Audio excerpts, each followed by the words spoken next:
আসসালামু আলাইকুম। নবজাগরণ টিভি সংবাদে সবাইকে স্বাগতম। আমি নুসরাত ফারিয়া।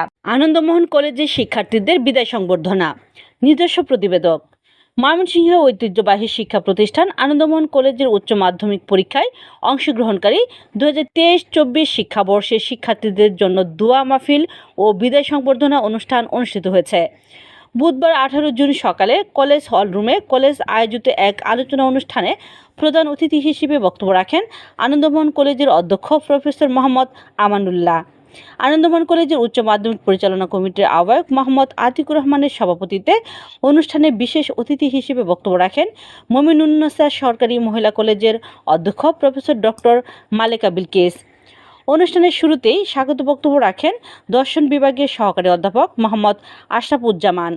এছাড়াও আরও বক্তব্য রাখেন গণিত বিভাগের সহযোগী অধ্যাপক মতিউর রহমান, সহযোগী অধ্যাপক ফখরুল ইসলাম, ইসলামের ইতিহাস ও সংস্কৃতি বিভাগের অধ্যাপক খান সাদি হাসান, ছাত্র শিবিরের পক্ষ থেকে মেহেদি হাসান বিল্লাহ, ছাত্র ইউনিয়নের শিপন হৃদয় ও শিক্ষার্থীদের পক্ষ থেকে সাবাত সাকিব ও পূর্ণতা বিশ্বাস সহ প্রমুখ।